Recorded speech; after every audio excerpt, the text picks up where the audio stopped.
Gacha games. Games that entice players to spend in-game currency for in-game characters or items, which can be further purchased using real money. Known throughout various gaming communities as a low-quality cash grab game that is designed to make players spend money on characters that will enable them to rapidly speed up their progress while fawning over or feeling proud of the characters they have. This is still the correct definition for most gacha games. However, during 2020, a year-defying game was released during the pandemic which could be considered the Minecraft of its year because of how popular and culturally involved it became in just a few months. This game, and probably the reason you clicked on this video, is known as Genshin Impact. So how did it grow so popular, and what does it do differently than its predecessors as the first open-world gacha game that grew to this level of popularity? This video is an attempt to explain the choices Hoyoverse has done with Genshin Impact compared to other gacha games in the market. Starting off with this, Genshin Impact holds a quality that very rarely appears in other gacha games, and perhaps games in general, an ever-expanding open world through live service updates. This was one of the primary aspects in its early marketing and to this day keeps growing with every new region or sub-region, reaching high numbers in all their version live streams or character trailers on various platforms. At the time of its release, it was often compared to Breath of the Wild, which kickstarted the trend of fully open world games in general, to where it was declared a ripoff. But as of the day this video gets uploaded, Genshin Impact's map might even be bigger than the original Breath of the Wild already. In any case, those comparisons were dismissed several weeks into the game, and are only said these days by people who purposely want to piss off Genshin fans, either out of hate or spite. But going back to the point, the mixture of an open world, which capitalizes on discovery and first-time experiences, and a gacha game, which is designed for repetitiveness that will enable a player to keep playing for months, was what inspired me to make this video. And from what I've seen, these two aspects do not truly mesh well together, despite Genshin's effort to try and bridge the two. Let me further explain. The strengths of an open world game lie in its story and lore, exploring areas, gathering loot to get stronger, doing puzzles, and more. In other words, the more time you put in a game, the better stuff you have and the more that gets unlocked and known about the world.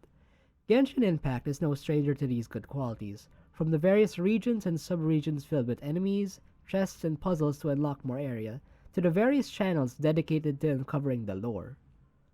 However, there is one drawback to everything I've mentioned within Genshin Impact. Those methods are the major source of in-game currency to roll for characters, outside of doing daily repetitive quests that a gacha game usually has. You start to see the issue. There are almost no issues for people who enjoy the game for its open world, other than the seldom dialogue bloat.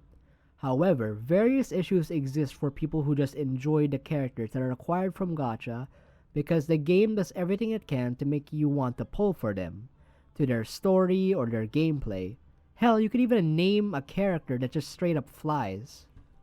In any case, the situation is that there's a good chance that the average gacha game player needs to exert far more time and effort than a regular gacha game within Genshin Impact if they want the currency to roll without spending IRL money. This is a screenshot taken from the fan-made Genshin Interactive map with their equivalent Primo Gems, the gacha currency, that you can get per chest opened on the current open world map. Note that the minimum amount would only be seen in the early regions of Mondstadt and Liyue, while for the regions and sub-regions past that point award the maximum. The point is that even if you almost claim every common chest in the game, it won't even be enough for 2 10 pulls for their gacha.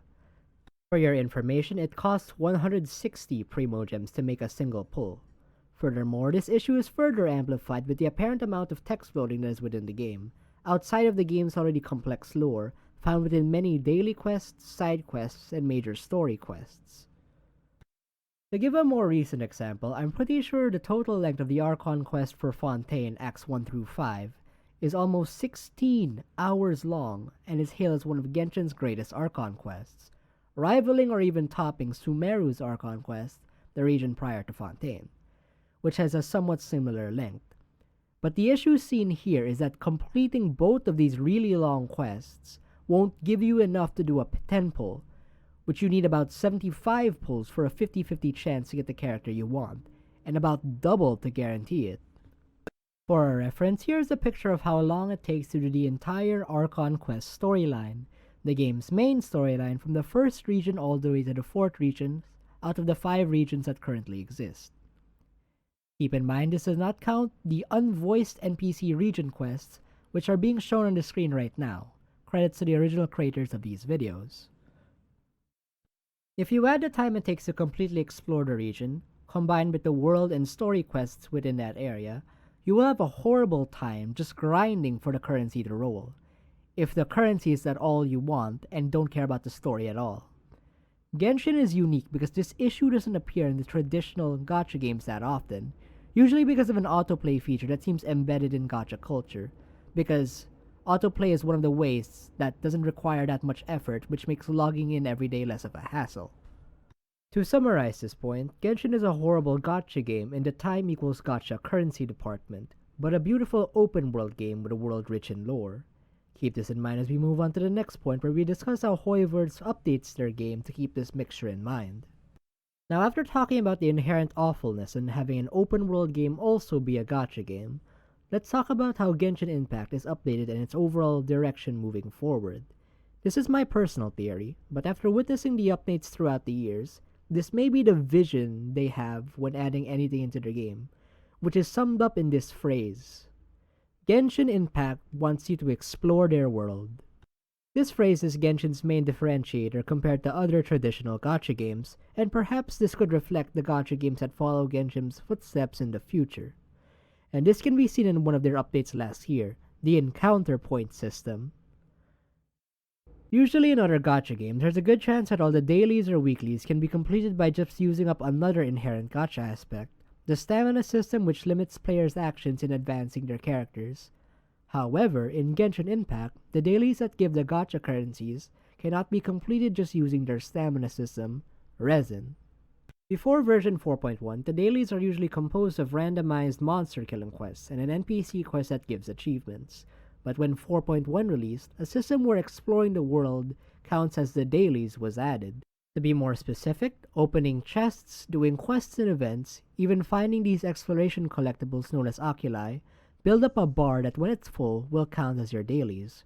However, there is a factor that wasn't included that supports my theory, which is that spending resin in domains where you get materials to make your character stronger do not count toward encounter points. Do you start to realize it? Hoyoverse designs the game in a way that makes you interact with their world, rather than doing updates that make the repetitiveness less hassling that is normally found in traditional gacha games. This can be seen in their other features too. The expeditions just grant basic currency and materials rather than monster materials used in leveling up characters, because they want you to go out into the world and ravage the local wildlife population. Furthermore, a few of their events have several portions of just flying and running around aside from combat. You could even argue that the lack of their permanent endgame content is because they just want to focus on adding more onto their world, to where they even added a housing feature, a full TCG in their base game, and a whole other different method of exploration before any other endgame content outside the Spiral Abyss. Even in their update for 4.5 coming out in a few weeks at the time this was recorded, the button they could just act as a daily claim just redirects you to the place where you can accept it.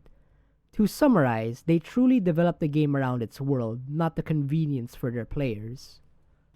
This is unique to me because I've never seen a gacha game that's so anti-gacha. And who knows if this philosophy is a good or bad thing, because the game is doing extremely well financially 3+ years after its initial release, and it still has a growing fan base despite all the drama that surrounded it, which could be another different video entirely, and so far, there hasn't been a similar open world gacha game that could compete. The closest was Tower of Fantasy, Tower of Fantasy 2, which underperformed, but actually promising games like Wuthering Waves will come out which will challenge Genshin's philosophy, so it'll be interesting to see that happen. I'd like to end this video saying that I am a fan of Genshin Impact, especially because I like exploring its world over the 3+ years I've played it. And by having other things to do IRL and balancing playing the game, I've never felt burnt out. But I do understand that not everyone can dedicate the amount of time I've dedicated into it, and its many anti-gacha features and decisions could be the deal breaker for many people to quit and support other games like Star Rail, which I believe is doing great at being a traditional gacha game following common gacha philosophies. But in any case, it is important to realize that playing any game is a simple transaction. You find enjoyment or fulfillment when playing a game, and the company gets money from you simply playing the game, which you can quit anytime. That marks the end of this video. Maybe I'll make more videos depending on what happens with this one, because I did just make it because I wanted to share my opinion on the matter, and a bit of procrastination from university. In any case, that's it for this video. Stay safe and take care.